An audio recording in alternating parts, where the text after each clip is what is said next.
Mapagpalang gabi po sa ating lahat. Purihin ang Panginoon sa kanyang kaloob na pagpapala at tayo muli ay makakapag-aral ng kanyang mga salita. Makikita pa rin sa Conflict and Courage, June 12, entitled Gentle Rebuke.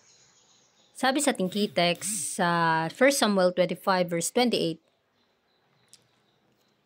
I pray thee forgive the trespass of thine handmaid, for the Lord will certainly make my Lord a sure house. Because my Lord fighteth the battles of the Lord, and evil hath not been found in thee all thy days. So dito mga kapatid, ang nagsasalita dito ay si Abigail na humihingi ng kapatawaran kay David para sa ginawa ng kanyang asawang si Nabal. So kinikilala niya na si David bilang pinili ng Diyos, kaya sinabi niyang gagawin ng Diyos na matatag ang sambahayan ni David. Ipinapakita nito ang kanyang pananampalataya sa plano ng Diyos kay David. At kinikilala niyang si David ay matuwid at nakikipaglaban para sa mga layunin ng Panginoon. Sabi sa second paragraph, Abigail met David with respect, showing him honor and deference, and pleaded her case eloquently and successfully. While not excusing her husband's insolence, she still pleaded for his life.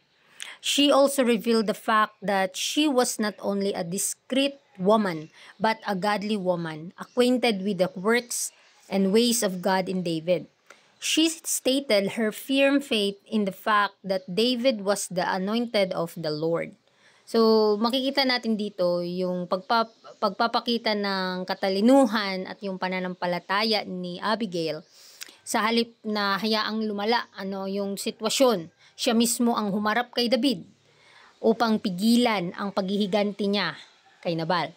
So, hindi niya binaliwala ang pagkakamali ng kanyang asawa, ngunit pinili niyang kumilos sa paraang may kapayapaan at pananampalataya. So, ipinapakita rin niya ang kanyang pagkakilala sa plano ng Diyos kay David bilang hinirang na hari. Isa siyang huwaran ng isang matalinong babaeng may takot sa Diyos.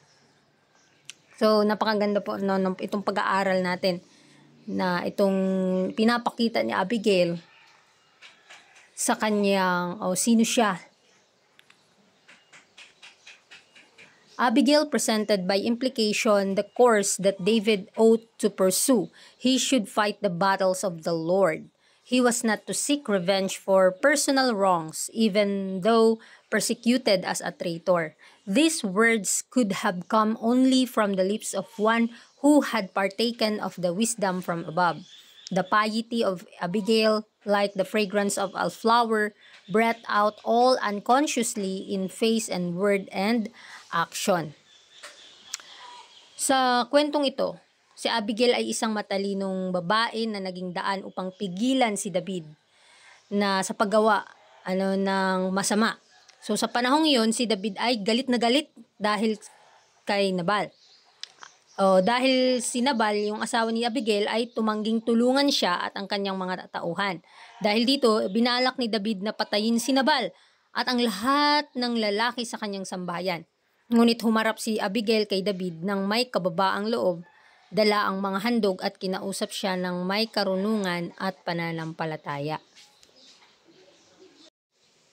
So dito din makikita natin yung kabaitan, yung banal na moral ni Abigail na pinapakita na gaya ng bulaklak, na ito'y napakaganda na ipinapakita niya sa kanyang mga salita at sa kanyang mga gawa. Hindi siya naghahanap ng paghihiganti sa kanyang personal na pagkakamali ng kanyang asawa, o kaya hinirap niya si David na nawa patawarin ni David si Nabal. The Spirit of the Son of God was abiding in her soul. Her speech, seasoned with grace and full of kindness and peace, shed a heavenly influence. Better impulse came to David, and he trembled as he thought what might have been the consequences of his rash purpose. So, sa kabuuan, si Abigail ay naging daluyan ng Espiritu ng Diyos.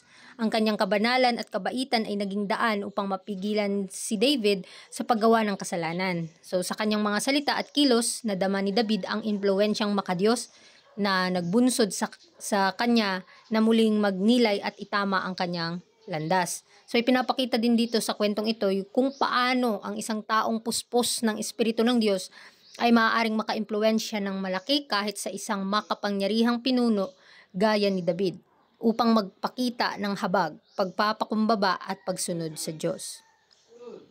A consecrated Christian life is ever shedding light and comfort and peace. It is characterized by purity, tact, simplicity, and usefulness. It is controlled by that unselfish love that sanctifies the influence. It is full of Christ and leaves a track of light wherever its possessor may go. So dito, naglalarawan yung tunay na buhay ng isang Kristiyanong lubos na inialay ang sarili sa Diyos.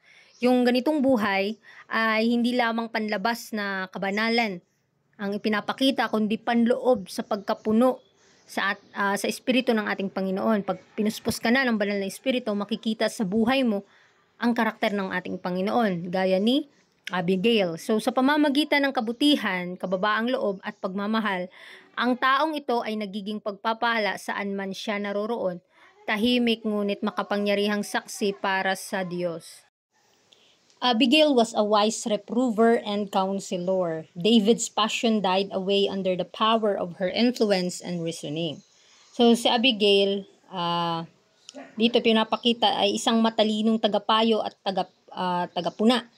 Ibig sabihin, marunong siyang magsabi ng mali sa paraang mahinahon, may karunungan at may pagmamalasakit. So hindi siya basta-basta nagsasabi ng pagpuna, kasi nga minsan tayo pag pinupuna ay magtatampo, ma-offend. But nais ng Panginoon na tayo magpuna na may pag-ibig, na may pagpapakumbaba, na hindi tayo nakakasakit ng damdamin ng tao. So dito din makikita na yung pagkamahinahon, yung karunungan na meron si Abigail, pagmamalasakit sa kapwa. Hindi siya basta-basta nagsasabi ng masasakit na salita. So ang kanyang mga salita ay may layuning matuwid, hindi mang insulto o manakit. At ang matinding galit ni David during sa pangyayaring ito ang unti-unting nawala dahil sa malakas na impluwensya ni Abigail at sa kanyang makatwirang pananalita.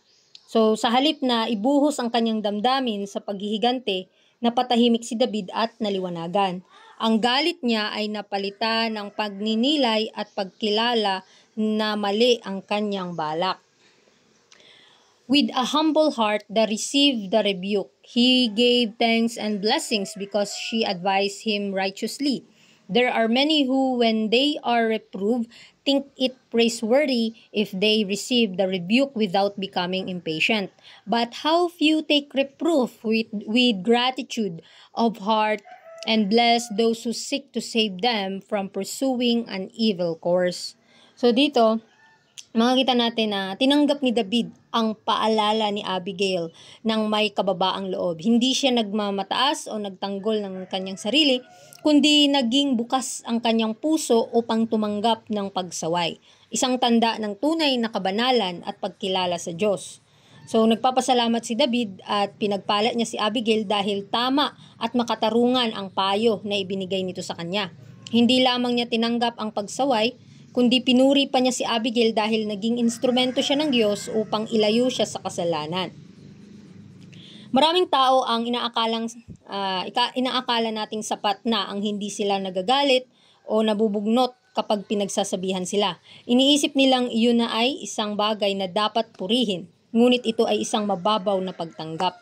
Ngunit kakaunti lamang ang tunay na nagpapasalamat mula sa puso sa mga taong nagtutuwid sa kanila at nagsisikap na iligtas sila mula sa maling landas. Bihira ang tao na hindi lamang tumanggap ng pagsaway, kundi tunay na magpasalamat at kilalanin ang kabutihang layunin ng nagtutuwid. So isa po itong pag-aaral sa atin sa gabing ito na kapag tayo ay sinasaway, masakit man o hindi yung saway, ay kailangan nating tanggapin ito ng may pagpapakumbaba na ang Panginoon ay gumagamit ng mga tao para sawayin tayo at makita natin na yung ating mga ginagawa ay may kamalian at kailangang may pagbabago. Sa conclusion po na sa ating pag-aaral, yung moral lesson po ng story na ito is the true humility is shown not just in giving correction with grace as Abigail did, but also in receiving the correction with gratitude as David did. So ito po yung dapat nating tandaan na pareho tayong pagpapalain kapag tayong mga kinukoreksyonan ay talagang tatanggap sa koreksyon at magpapasalamat at isasabuhay yung katotohanan na ibinigay sa atin, yung mga payo at babala na binibigay ng mga tao sa ating paligid. When Abigail intervened to prevent David from avenging himself on Nabal, she did so with deep humility and wisdom. David, though powerful warrior and future king, responded not with pride or anger, but with thankfulness and blessing. Kapag kahit ang isang tao na ating sinasaway, kahit siya ay isa yung taong mayabang o matigas ang puso, kapag pinanalangin natin sa Panginoon na siya ay maging mapagpakumbaba at siya ay ating payuhin, bigyan ng babala na naaayon sa kalooban ng Panginoon, tutulungan tayo ng Panginoon na yung matigas na puso ng tao na ating sinabihan ay lalambot at magiging mapagpakumbaba. Gaya ni David na siya ay nagpasalamat kay Abigail nung siya ay pinayuhan sa dapat niyang gawin. Dahil yun na nga, sabi sa ating pag-aaral na galit si David kay Nabal. Kaya pinuntahan siya ni Abigail para kausapin. Kaya tandaan natin, itong gentle rebuke ninanais ng Panginoon na bawat isa sa atin, hindi lang puro awa ang meron tayo. Mercy and justice, mga kapatid, na maging strict din tayo sa prinsipyo ng Panginoon na may pagmamahal at may pag-ibig na gaya ng ating Panginoon. Kaya sa ating pag-aaral na ito, nawa ay mai-apply po natin ito, lalong-lalo na pag may mga kakilala tayong dapat turuan, dapat payuhan, ay kailangang ipanalangin natin sa Panginoon na mabago ang isang tao at magkaroon siya ng pag-iisip na gaya ng ating Panginoon. At mapabanal ang ating mga salita. Dahil tayong mga tao, kapag nagko-correction tayo, kailangan hindi din masaktan yung taong kinokoreksyonan. Kundi kailangan may mapagpakumbaba tayong puso, ialay natin sa Panginoon at yung Panginoon mismo ang gagamit sa ating bibig para pagsabihan yung dapat na ituwid. Kaya sa gabing ito, atin po maunawaan ang story ni Abigail during na paano niya pinayuhan si David. Kaya muli, purihin ang Panginoon and good evening.